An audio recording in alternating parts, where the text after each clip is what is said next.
El ecosistema digital de la ciencia es muy amplio, con muchos componentes y muchas opciones. Como el tiempo es finito, tenemos que aplicar muy bien el esfuerzo, tenemos que seleccionar muy bien qué componentes son los que van a conformar nuestra identidad digital como investigadores. Tenemos una serie de dimensiones: la identidad, la evaluación, la transparencia, la visibilidad, el reconocimiento. Pero aún así, dentro de cada una de esas dimensiones hay múltiples posibilidades de componentes que me pueden servir para potenciar estas dimensiones. Por lo tanto, vamos a definir un protocolo que, desde un punto de vista básico pero completo, nos permite tener un perfil digital lo más potente posible, que cubra todos estos aspectos, estas dimensiones, y que nos permita responder ante cualquier petición de evaluación de investigación. El protocolo propuesto consta de 9 pasos. El primero, elegir el nombre de investigador, que son prácticas de normalización y desambiguación. Hay que elegir el patrón de nombre-apellido con el que vamos a firmar todos nuestros artículos, siempre de la misma manera. El segundo paso sería crear y mantener un perfil en ORCID, porque con el nombre no basta, con el nombre autor no basta. Podemos tener formatos que coincidan con otros autores. Tercer, cuarto y quinto pasos requieren la creación, salvo el caso de Scopus, como comentaremos, de un perfil en las bases de datos orientadas a extraer los indicadores principales para la evaluación de la investigación, en función de dónde tenemos o no nuestra producción científica. Entonces, curaremos y mantendremos un perfil en Web of Science, el Researcher ID, Publons ahora, con la nomenclatura actual, si nosotros publicamos artículos en fuentes indexadas en Web of Science. Si no, no lo haremos. Exactamente lo mismo en Scopus, solo que aquí no creamos, se identifica y se cura el perfil, se crea automáticamente en cuanto somos autores en Scopus, es decir, en cuanto tenemos un artículo que se indexa en la base de datos Scopus. Sucederá lo mismo si para mí esta base de datos es importante, deberé identificar y curar el perfil.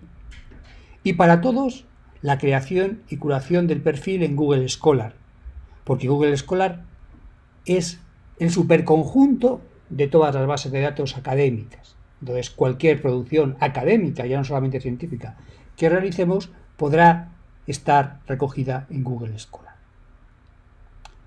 El sexto paso es crear y mantener un perfil en ResearchGate, si nosotros queremos aprovechar la visibilidad que da esta red social. El séptimo paso será la creación y curación y mantenimiento de un perfil, pero como revisor de artículos científicos en Web of Science, es decir, en Publons.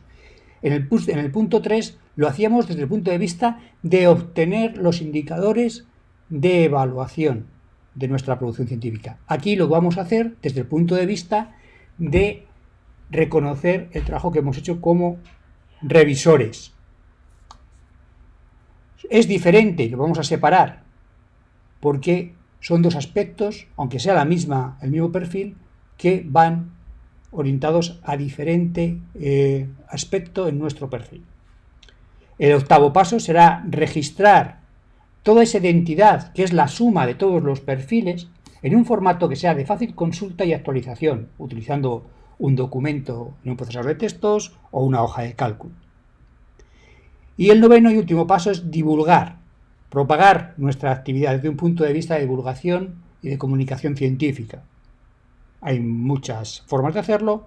Nosotros vamos a apostar por Twitter como una red social que, con un esfuerzo, digamos, pequeño, nos puede dar un potencial beneficio muy amplio. El primer paso es la elección de nuestro nombre como autores de la producción científica. Ese patrón de nombre y apellidos que vamos a usar constante y consecuentemente en toda nuestra producción científica. buscando siempre que se diferencie lo máximo posible de otros autores y que sea fácil de reconocer por los sistemas de forma automática. Con este patrón de nombre queremos evitar ambigüedades. Buscamos identificadores persistentes para aclarar nuestra participación en el flujo de un trabajo científico. Y lo recomendable es solucionarlo en el momento temprano de la carrera académica o en el primer momento en que seamos conscientes de que lo estábamos haciendo mal. Va a influir en la recuperación de las publicaciones, de las citas, por lo tanto, que reciben nuestros artículos y de la métrica científica. Y esto hay que recordarlo que se hace siempre de forma automática, lo hacen sistemas por nosotros. Y por lo tanto va a influir en la visibilidad de nuestros resultados de investigación. El nombre con el que vamos a firmar nuestros trabajos debe ser único y consistente para ayudar a diferenciarnos con investigadores que tienen una coincidencia total o parcial de nuestros nombres y apellidos. Tenemos un problema como investigadores latinos, 2 apellidos y caracteres no anglosajones. Hay que tener en cuenta que los sistemas están pensados para lo que es el inglés como lengua vehicular de la ciencia. Como comentaba antes, es recomendable solucionarlo en el momento más temprano posible de nuestra carrera académica, porque va a influir en la recuperación y en la creación de nuestro perfil como investigadores.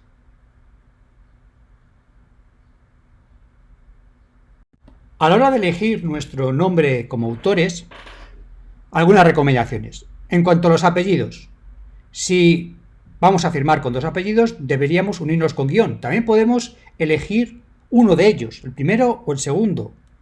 Lo importante es ser siempre consecuente. No deberíamos abreviar nunca los apellidos. Y ahora mismo se podrían conservar los caracteres propios del idioma, en nuestro caso, acentos o ñ. En el nombre, no es aconsejable usar solo la inicial, se puede elegir de nuevo, si tenemos más de un nombre, elegir aportarlos todos o solamente utilizar el primero, segundo, tercer nombre, tuviéramos más de 2. Podemos, igual que con los apellidos, conservar los caracteres propios del idioma. Además, hay que tener en cuenta que la mayoría de los sistemas van a capitalizar, es decir, van a coger la inicial de nuestros nombres y van a despreciar el resto. Hay algunas recomendaciones de que en los nombres compuestos los unamos como un guión, pero no es una práctica ni extendida ni obligada. Si quisiéramos abreviar alguno de nuestros nombres, hay que utilizar inicial y punto. No utilizar abreviaturas que están establecidas en un determinado idioma. Por ejemplo, María debe utilizarse o debe abreviarse como M punto, no como M y la pequeñita. El segundo paso es crear y mantener un perfil en ORCID. ¿Por qué? Porque no es suficiente con un patrón lingüístico para poder discriminar los posibles conflictos entre los nombres de los autores. Necesitamos tener un identificador único y estándar, y este estándar es ORCID. ORCID, al convertirse en un estándar, es un componente obligatorio para conformar nuestra identidad digital.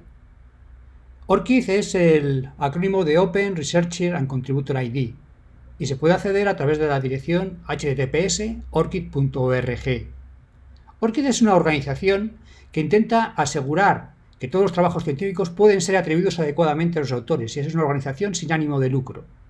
Para ello va a ofrecer un identificador digital persistente de 16 dígitos, formado por 4 grupos de 4 dígitos separados por guiones. Este es el identificador, el metadato que tenemos que aportar cada vez que nos lo soliciten en una revista, como revisores de una publicación, etc. Son los denominados identificadores ORCID. De esta forma se va a mantener un registro central de todos los miembros, de todos aquellos que tienen un ORCID. Además, se va a asociar una URL única para cada uno de estos autores que puede servir como perfil individual del autor y se puede hacer pública o no a voluntad del autor. La recomendación es que sea pública. El formato de esta URL será https://orcid.org seguido de los 16 dígitos del ORCID ID. En esta transparencia podemos ver el formato normalizado del ORCID ID, sus 4 grupos de números separados por guiones y cómo se formaría la URL única y pública de, o no, dependiendo de si lo decidimos, de cada uno de los autores. La principal utilidad de ORCID es evitar los conflictos de ambigüedad entre diferentes investigadores que tengan un patrón similar de nombre de autor, aunque también puede servir para identificar a un mismo investigador que ha utilizado diferentes formatos de nombre en sus publicaciones científicas. Puede servir también como lugar de intercambio entre registros de diferentes componentes, por ejemplo, para pasar registros de Scopus a Web of Science. Sirve para identificar editores e instituciones. Sirve también como sistema de login para diferentes componentes, por ejemplo, utilizar el ORCID como login en Publons. Pero sin duda, más allá de la desambiguación entre autores, la gran utilidad de ORCID es facilitar la interoperabilidad dentro del ecosistema digital de ciencia, para facilitar que sirva de nexo de información entre los diferentes actores que intervienen, editoriales, agencias de financiación de la investigación y los investigadores. Las principales recomendaciones con respecto a ORCID es, si no se tiene, hay que crearlo, es obligatorio. Su principal cometido, identificarnos como investigadores. Por lo tanto, va a ser un metadato que cada vez nos van a pedir con más frecuencia a la hora de enviar un artículo a una revista o a una conferencia. No confundamos su uso, no es una red social, no es un anotador de bibliografía, no es una fuente para las métricas de evaluación. Y por lo tanto, no es imprescindible rellenar la lista de publicaciones. Optimicemos el tiempo en función del uso que le queramos dar. Si queremos utilizarlo como un currículum público, pondremos aquellos datos que nos interese compartir. Pero si no lo vamos a usar como un currículum público, no hace falta perder tiempo en ir poniendo incluyendo todas nuestras publicaciones en ORCID. El tercer paso del protocolo es crear, curar y mantener un perfil en Web of Science. Este perfil se llamaba tradicionalmente Researcher ID, pero a partir del año pasado directamente se migró a Publons. Este paso solo debe hacerlo aquella persona que tiene producción científica en Web of Science. Es decir, que ha publicado artículos en fuentes que son indexadas en esta base de datos. Si no, no tendrá indicadores, no tendrá ningún tipo de interés para poder mantener su perfil digital en esta base de datos. Tradicionalmente, Researcher ID era el identificador único creado por Thomson Reuters para Web of Science. Ahora ya no es propiedad de Thomson Reuters, es de Clarivate Analytics y, como comentaba hace un momento, ha cambiado hacia lo que es el contexto Publons. Es voluntario y lo va a generar el propio investigador. Es decir, es responsabilidad del investigador querer tener ese perfil único dentro de Web of Science. Va a dar un conjunto de servicios de valor añadido con respecto a ese ID, más allá de poder obtener unas métricas para los indicadores tradicionales en un currículum oficial, como es el índice H, número de citas o promedio de citas.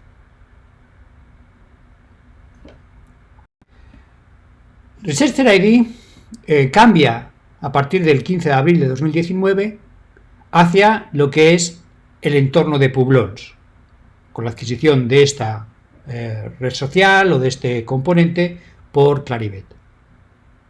El nuevo entorno busca especialmente mejorar la experiencia de usuario porque Researcher ID había quedado obsoleto desde el punto de vista de interfaz. Hay que tener en cuenta que Publons nace para registrar la contribución de los revisores de artículos científicos y alentar a los investigadores a publicar sus experiencias online como árbitros.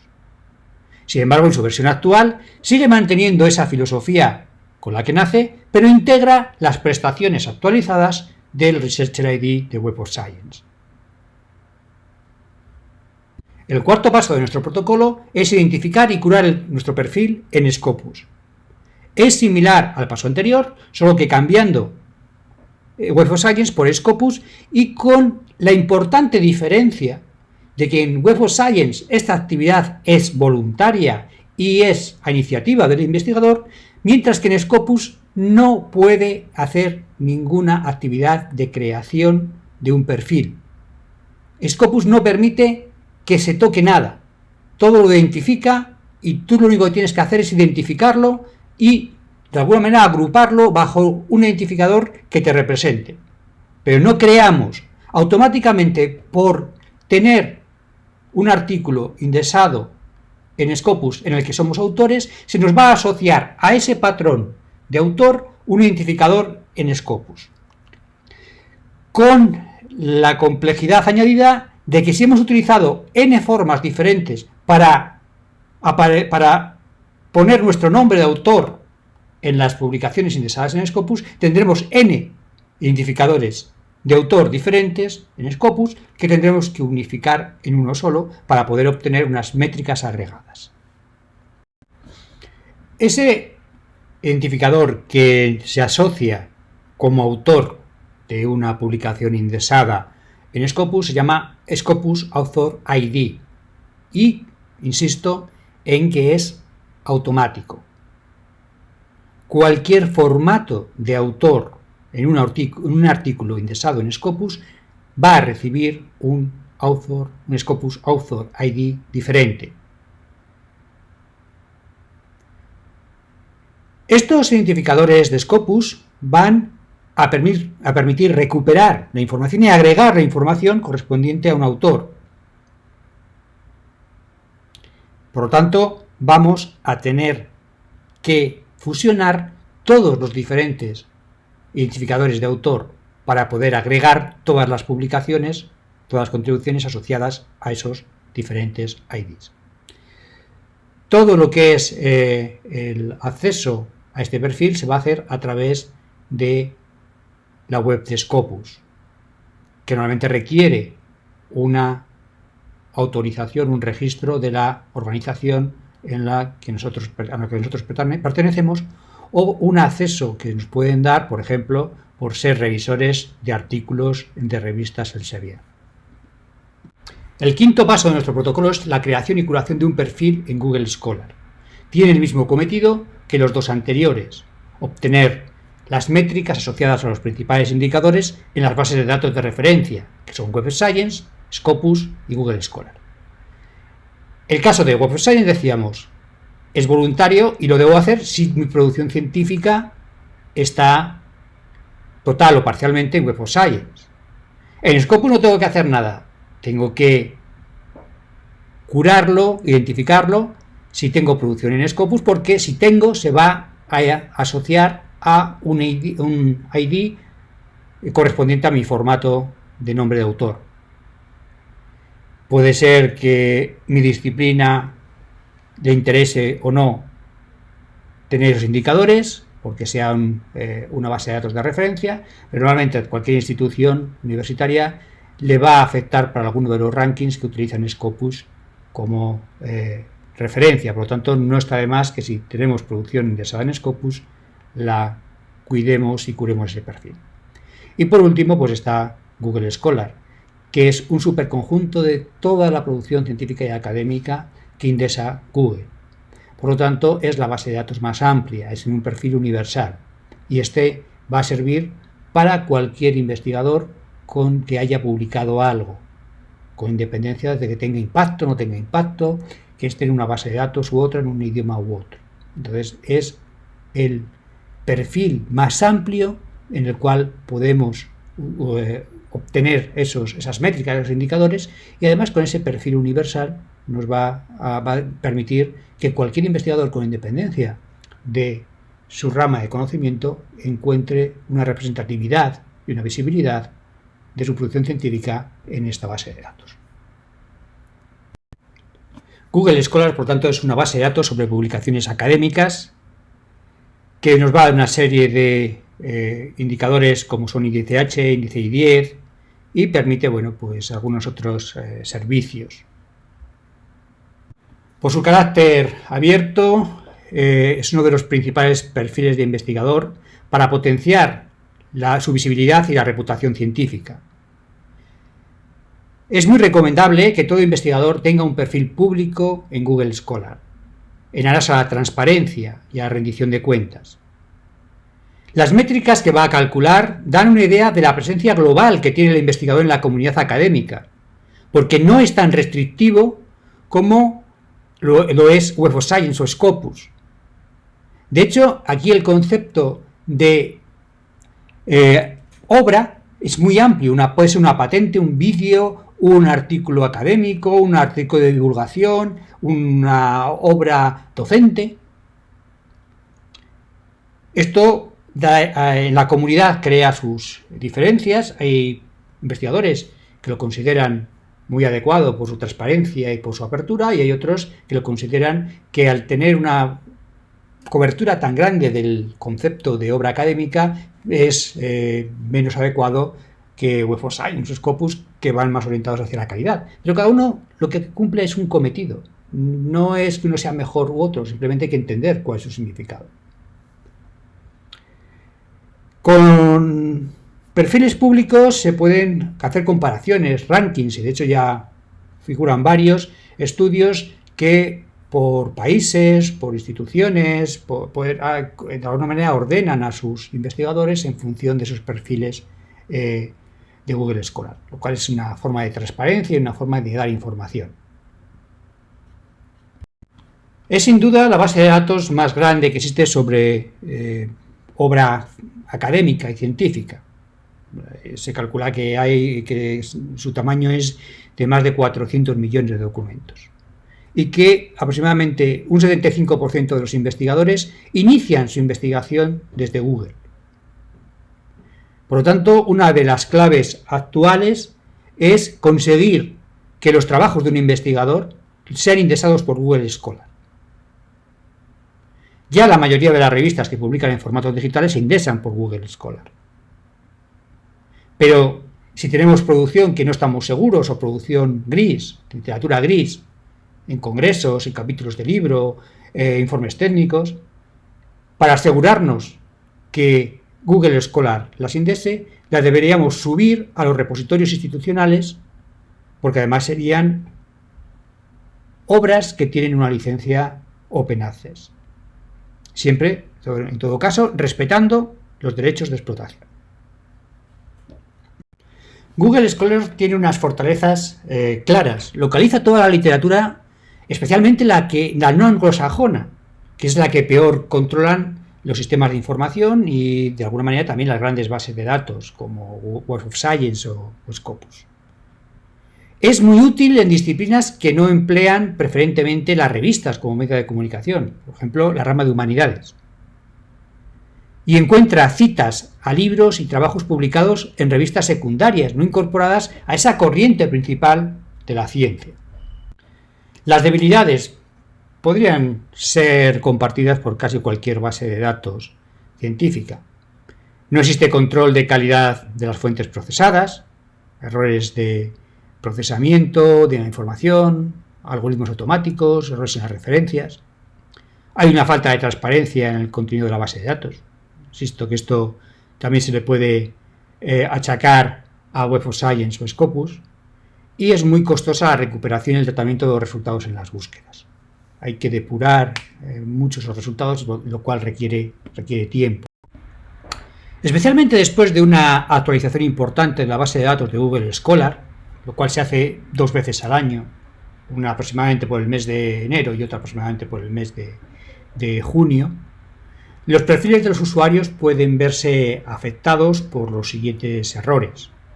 Nos pueden incluir artículos que no ha escrito el autor, se pueden borrar artículos que sí son del autor, duplicados, la fusión de documentos que no son el mismo, y documentos que no tienen un enlace a un recurso externo o que llevan a un recurso erróneo. Por esto es tan importante mantener actualizado y limpio el perfil de Google Scholar, lo cual no tiene una experiencia de usuario muy alta. No es una interfaz especialmente cuidada para corregir los errores, para mantener, para editar lo que son los registros incluidos en nuestro perfil. Pero al menos hay que intentar tener ese perfil limpio, por lo menos a los artículos o las obras que nos dan nuestro índice H. Sería lo más relevante, lo más importante. Las recomendaciones para Google Scholar: tener un perfil público, muy recomendable incluir el ORCID después de nuestro nombre, o actualizar el perfil de ORCID y poner la dirección de la página pública de ORCID como nuestra página principal de Google Scholar. Se debe usar el correo institucional. Se debe poner el nombre oficial de la institución separada por puntos. Y también es interesante incluir los identificadores de organizaciones, como pueden ser el GRID y el ROR. Escribir las palabras clave que reflejan nuestro campo de investigación en inglés. No activar las actualizaciones automáticas, esto es muy importante. Si nosotros dejamos que Google Scholar nos incluya automáticamente los artículos que cree que son nuestros, los errores por ambigüedad con otros autores van a ser muchos. Entonces lo mejor es que nos pregunte siempre antes de actualizar y nosotros demos el visto bueno para incluir o no incluir una obra en nuestro perfil. Deberíamos mantener el perfil limpio, al menos los H artículos que nos dan ese índice H, y recomendable alguna vez revisar los que otorgan el índice I10, es decir, aquellos artículos que al menos tienen 10 citas. Hay que evitar duplicidades y luego, si ya queremos invertir un poquito más de tiempo, pues cuidar la metainformación de las entradas, es decir, colocar bien a los autores, que tengan el formato adecuado en el nombre y apellidos, que los títulos aparezcan de forma correcta, que el año de publicación aparezca, etcétera, etcétera. Hemos justificado por qué tener un perfil en Web for Science o en Scopus, realmente porque tenemos producción científica ahí. Son dos bases de datos de referencia internacional y, por lo tanto, las principales fuentes donde obtener nuestras métricas a los indicadores principales. Pero ¿por qué utilizar Google Scholar también? Bueno, pues un perfil público en Google Scholar es una herramienta muy recomendable, que ya está internacionalmente aceptada. No es una cuestión de que se dude, no, ya está totalmente aceptada por la comunidad científica internacional. Es gratuita, nos proporciona una transparencia total, es útil tanto al autor como a la institución y además va a potenciar la presencia de nuestra producción con independencia de la rama del conocimiento a la que pertenezcamos, lo cual va a beneficiar a las ciencias sociales y humanidades, y del idioma de publicación, lo que va a beneficiar a autores que publiquen en otros idiomas diferentes del inglés. Los pasos 1 y 2 de este protocolo están relacionados con asegurar la identidad como investigadores, y son obligatorios. Los pasos 3, 4 y 5 están relacionados con la dimensión de evaluación de nuestra producción científica. Por lo tanto, elegiremos cuáles de los tres están relacionados con las bases de datos que indexan mi producción científica, para obtener las métricas asociadas a los indicadores. Por lo tanto, pasos 3, 4 y 5 serían obligatorios si yo quiero tener la posibilidad de obtener las métricas de las tres bases de datos, o serían obligatorios aquellos en los cuales yo quiero obtener esas métricas: Web of Science, Scopus y Google Scholar.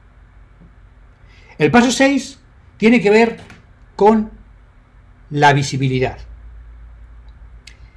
y ya es voluntario. Es muy recomendable crear y mantener un perfil en una red social académica que me permita hacer networking con mis colegas. Y si tuviera que elegir una, ahora mismo debería elegir ResearchGate. Pero a diferencia de los anteriores, es un paso voluntario y que yo daré en el momento que crea que el coste en esfuerzo, beneficio de visibilidad va a ser adecuado para mí. ResearchGate es una red social vertical, orientada a la investigación, es decir, destinada a investigadores de todo el mundo.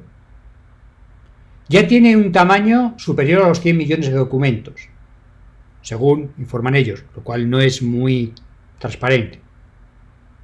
Hace posible que se puedan compartir contenidos científicos, publicaciones, conjuntos de datos, etiquetando a los autores relacionados con esa fuente.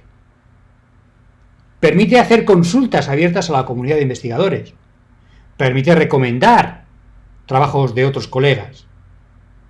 Nos va a dar algún cálculo de impacto de investigador, tanto por los artículos como por su relevancia social. Hay que entender que este impacto no lo debemos tomar como un indicador académico ni ponerlo en nuestros currículum oficiales.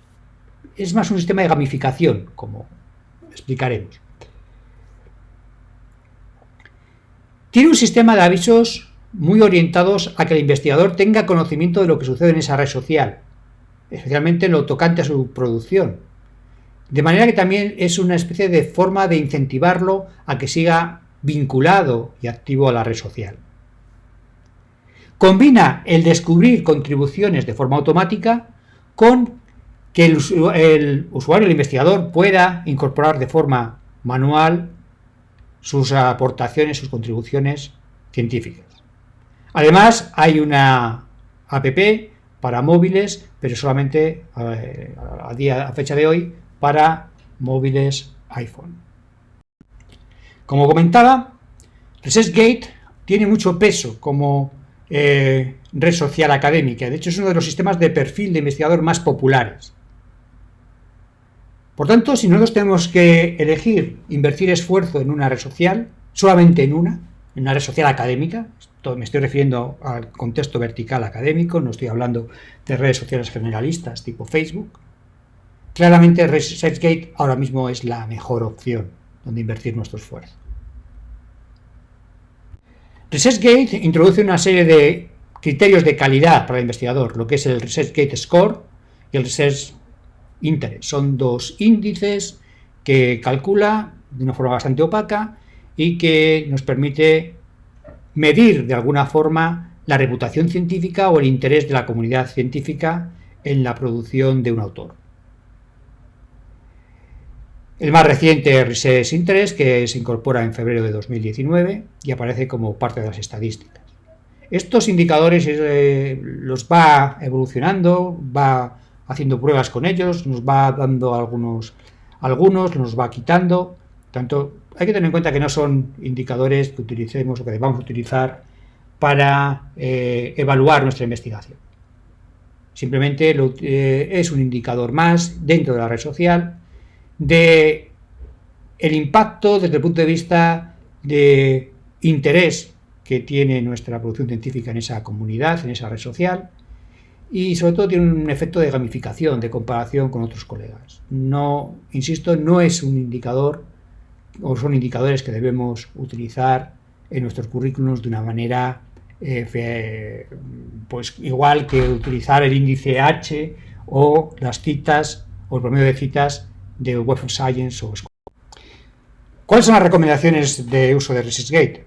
Mantén tu perfil actualizado, sube los textos completos cuando tengas permiso para ello. Hay que tener mucho cuidado con esto, porque nosotros podemos tener el permiso de un editor o de una editorial para incorporar nuestros textos a un repositorio institucional, pero no para subirlos a una red como ResearchGate, que la consideran que tiene ánimos de lucro. Entonces, mucho cuidado con esto, hay que mirar bien la cesión de derechos, los documentos de cesión de derecho que firmamos cuando se acepta un artículo. Al subir las contribuciones, pues es bueno completar la metainformación básica para que sean más fáciles de localizar. Luego es una red social, hay seguidores, que sería el equivalente a los amigos de otras redes sociales generalistas.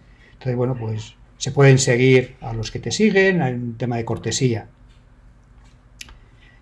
Normalmente te pueden hacer peticiones de textos completos de tu producción científica que puedes compartir de forma privada. sin hacerlos públicos, con lo cual eso puedes hacerlo. Entonces, si alguien se está interesando por tu producción científica, pues lo correcto es atenderles, es facilitarles ese texto, y si además tienes la posibilidad, porque no esté hecho ya, de subir el texto completo y hacerlo público, porque tienes los derechos para hacerlo, pues también sería una buena manera de hacerlo, un buen momento para hacerlo. Y si no, bueno, pues lo compartes de forma privada. Se debe recomendar a tus coautores que se unan a la red para, de alguna manera, ir incrementando la fuerza, la red de investigadores con los que tienes relación dentro de la red social ResearchGate. Y además tiene una opción interesante, tiene un servicio que, si nosotros tenemos presentaciones o tenemos informes técnicos, y pues podemos asociarles un DOI, un Digital Object Identifier, para que sean más fáciles de citar, y es un DOI que genera automáticamente ResearchGate. Con respecto a las estadísticas, a los indicadores de ResearchGate, insistimos, no se deben de utilizar estos elementos en currículums oficiales. De todos los indicadores que nos da ResearchGate, de todas las estadísticas, los más interesantes son aquellos que nos están mostrando indicios de interés por parte de la comunidad científica hacia nuestra producción. Las lecturas o lecturas de textos completos, y en todo caso pues el Research Interest, que es una suma, una agregación de estos elementos de interés, ¿no? Siempre hay que tener en cuenta que estos indicadores suelen tener una orientación gamificada, ¿no? Esa idea de competir, de compararse, y también los van a utilizar internamente ResearchGate para, de alguna manera, darnos los mensajes que cultiven nuestro ego sobre cómo estamos posicionados con respecto a la comunidad completa, cómo estamos posicionados con respecto a una rama, a una disciplina, etcétera, etcétera. Y de alguna manera también para irnos enganchando y aumentando nuestro interés hacia los mensajes que salen de esta red social, ¿no? Esta es una red social y por lo tanto su objetivo es contactar, intercambiar trabajos, punteros, estar al tanto de la producción de otros colegas. Entonces, por eso es importante el concepto de visibilidad. No es un elemento de reputación, no es un elemento de evaluación, es un elemento para obtener visibilidad que indirectamente luego va a influir en nuestra reputación y va a influir en nuestras métricas principales.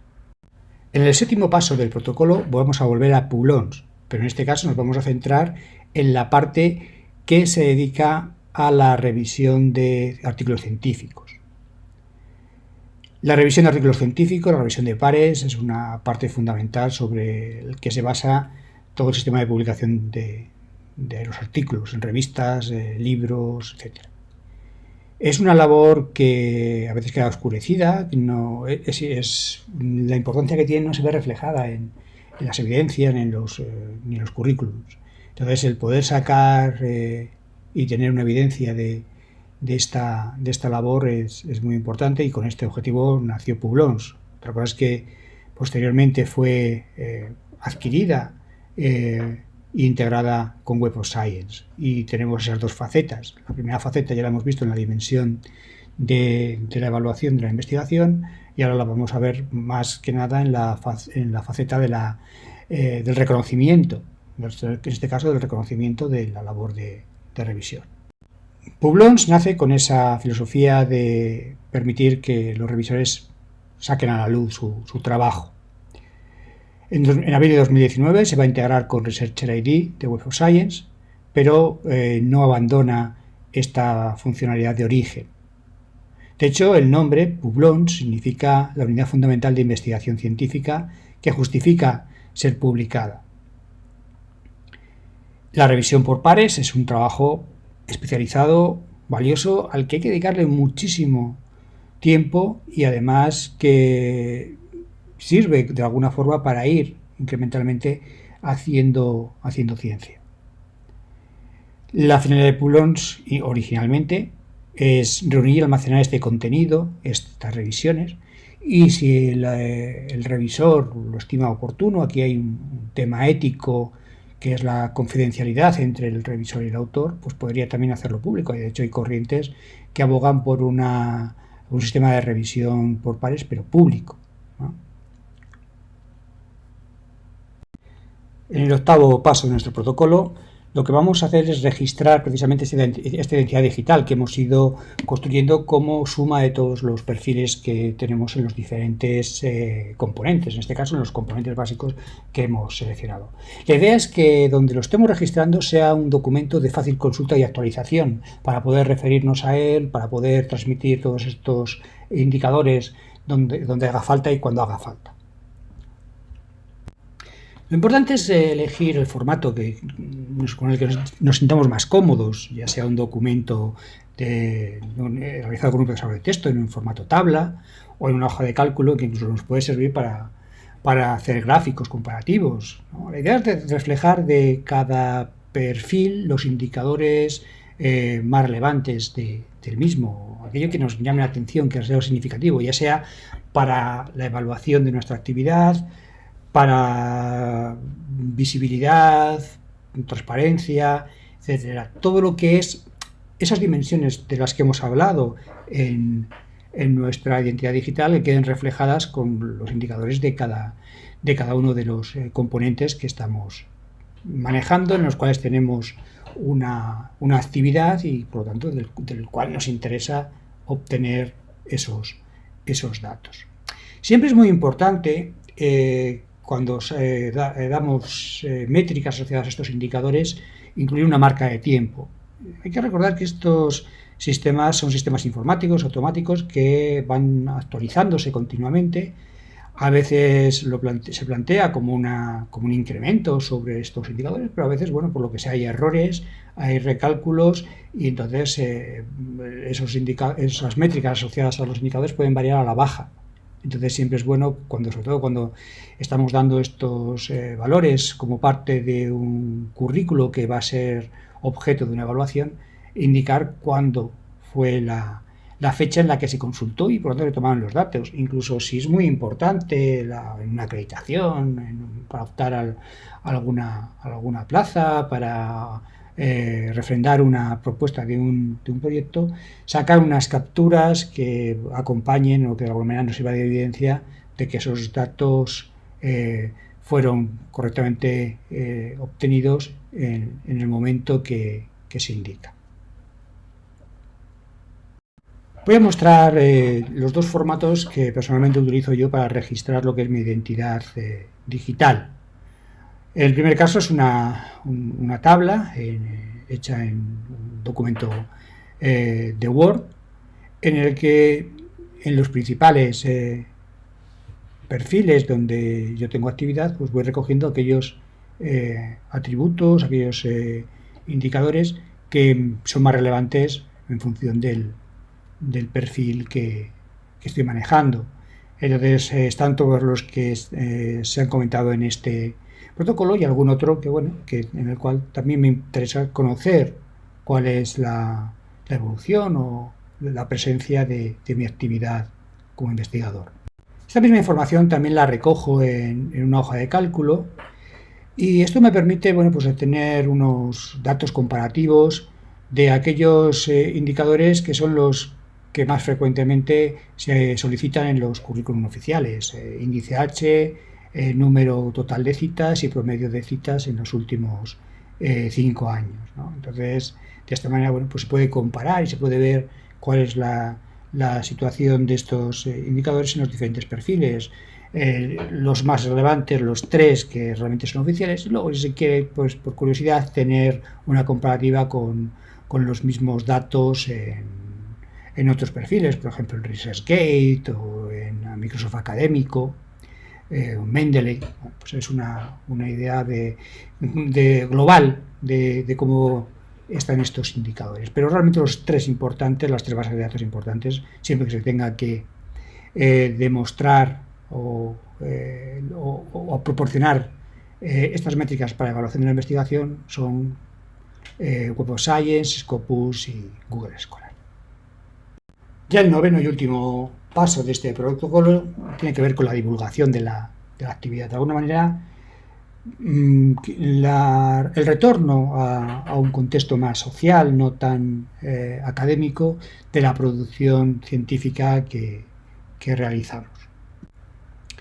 La divulgación a la sociedad es una tarea más de los investigadores junto a producir, investigar, gestionar, docencia. Hay múltiples canales para poder hacerlo. Redes sociales, blogs, perfiles especializados. Y es una tarea que consume mucho tiempo. Realmente, si te lo tomas en serio, la divulgación es una tarea que, ya sea por escribir, ya sea dándole un enfoque diferente a lo que es la escritura científica, porque no estamos comunicando para nuestros colegas, estamos comunicando para la sociedad y es diferente. Y no a todos los investigadores se nos da igual de bien esa transmisión hacia la sociedad. O preparando charlas, que también es muy importante la divulgación a través de charlas. El reconocimiento, pues hasta ahora es una labor que ha tenido un reconocimiento relativamente bajo en todo lo que es la promoción del investigador.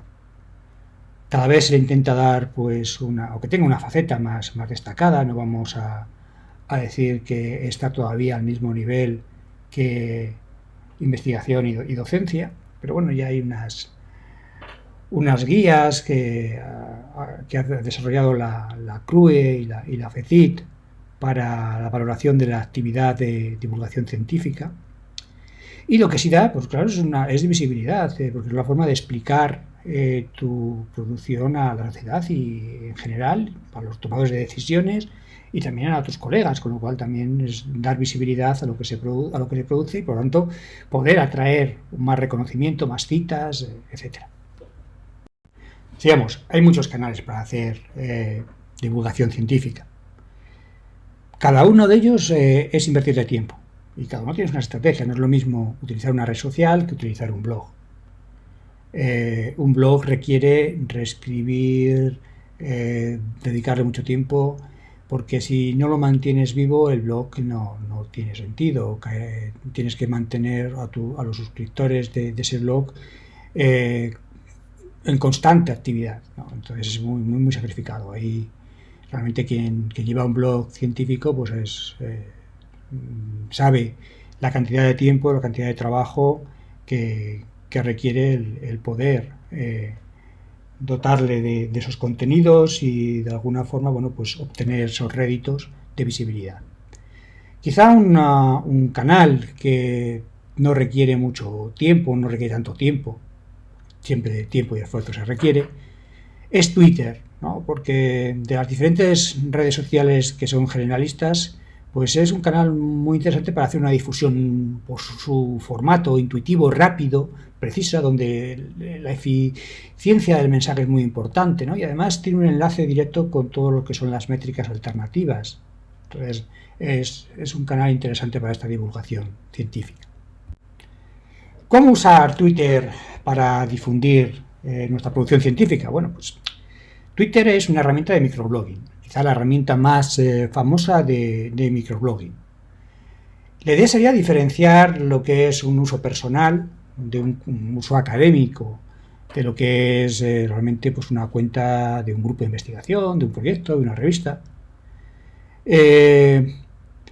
Como siempre, si creamos una cuenta de Twitter asociada a un proyecto, a un grupo, y no se alimenta, pues es perjudicial. Lo mismo que decíamos antes del blog. O sea, realmente el interés siempre que elegimos un canal de difusión es porque estamos dispuestos a alimentarlo. Si no, realmente se nos vuelve en contra.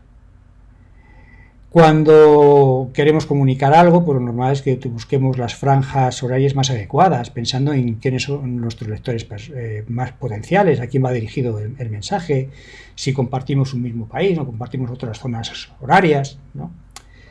No es adecuado repetir los tweets, ¿no? Hay cuentas que automáticamente se programan para repetir tweets antiguos. No, yo creo que lo mejor es realmente siempre utilizarlo como un canal de difusión y dar información actualizada. Y si queremos volver a incidir sobre un tema, bueno, pues volver a dar información sobre ese tema, pero recreándola o dándole otra perspectiva. Como canal de información es muy útil, sobre todo por la rapidez del mensaje. Llamar la atención es difícil, pero una vez si lo consigues es muy directo.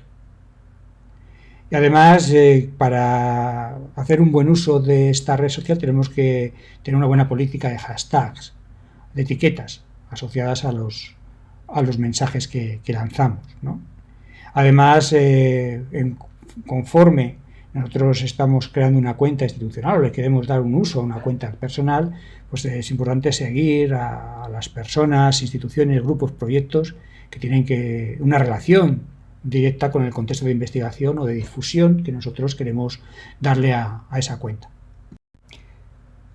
Siempre tenemos que intentar pues, dar a conocer la dirección de Twitter, incluyéndola pues, en la firma del correo electrónico o cuando hacemos una presentación, incluir esa cuenta de Twitter, ya sea nuestra, o sea del grupo, o sea en este caso la que queremos difundir. Hay que tener cuidado con la filosofía de Twitter, el uso de Twitter. Cuando en un contexto de investigación queremos dar opiniones sobre la divulgación de trabajo, quizá pues no sea muy adecuado difundir puntos de vista que puedan crispar y poner en contra pues a empleadores, tomadores de decisiones, colegas, estudiantes y otras partes interesadas de una institución de educación superior. Entonces siempre hay que tener cuidado en el tipo de mensaje que se quiere dar o la polémica que se quiere levantar, ¿no? Todos los tweets son públicos, salvo que se configure como privado, lo cual no tiene sentido en el contexto que estamos queriendo llegar a cuanta más gente mejor. Cuando queremos utilizar Twitter como canal de difusión de ciencia, divulgación de ciencia, hay diferentes estilos que tenemos que tener en cuenta a la hora de escribir. No hace falta que siempre utilicemos el mismo, ¿no? Pero siempre son como, de alguna manera, nos dan unos patrones de uso que es bueno tenerlos en cuenta. El primer estilo es el estilo sustantivo, que se basa en oraciones completas y comprensibles por sí mismas, ¿no? Se usan pocas abreviaturas, salvo para lo que son enlaces de internet, que normalmente se acortan. Y la idea es que este estilo está asociado con un formato formal y corporativo. Es apropiado para un uso pedagógico y para las cuentas que están relacionadas con blogs, así como cuentas de departamentos, facultades, que tienen un carácter oficial. El segundo estilo es el conversacional, que es más fragmentado, es más relajado. Los usuarios comparten historias de diferentes fuentes, entablan conversaciones y bueno, pues es un formato más informal, con mayor uso de abreviaturas. Puede ser un contenido que abarque pues, intereses profesionales y personales y sobre todo se ajusta muy bien a académicos pues, más jóvenes, ¿no? El elemento personalizado pues, puede ayudar a que los estudiantes enfaticen con los tutores, con los profesores. Si lo utilizamos con un fin bueno, pues más académico, más relacionado con la enseñanza. Puede funcionar bien este estilo para blogs y sitios web en los que abundan comentarios, la interacción. Y bueno, quizá no sea el más adecuado pues, para ese carácter formal, más departamental que veíamos en el estilo anterior. Y entre los dos extremos pues, está el estilo intermedio, que es el más utilizado en el mundo académico, que es decir, pues mezclamos unos mensajes más formales o más informales en función del contexto y del objetivo que tengamos detrás del tweet que lanzamos, ¿no? Antes pues, se recomienda terminar con URLs si hacemos referencia a algún artículo, a alguna obra y bueno, sin caer en el extremo más informal, pues conlleva personalidad y también puede ser una buena opción para un departamento, aunque bueno, quizá no sea lo más adecuado pues, para una cuenta institucional de una universidad, por ejemplo. Terminamos con unas recomendaciones para usar Twitter como canal de difusión científica. Entonces, habría que conjugar ese rol de transmisión de información con el rol de participación en discusiones, combinar tweets en los que se da información de un artículo con tweets en los que se da información, no copiar y pegar, relevante sobre los contenidos de dicho artículo. Es interesante aportar imágenes, gráficos de la investigación, incluso rehechos, no los mismos, no sacados literalmente. Intentar jugar con infografías, no siempre es el tiempo que podamos dedicarle. En los tweets se debe aportar pues, la URL o el DOI del artículo. Entonces es importante que hablemos de un artículo y le demos un enlace correcto para poder el interesado que pueda llegar a la fuente, ¿no? Se pueden aportar informaciones relativas a eventos, al grupo, a la universidad. Tiene una orientación más de información que de opinión. Siempre es delicado, como decíamos, el tema de la opinión. Y bueno, hay que mantener pues una presencia equilibrada, pero constante.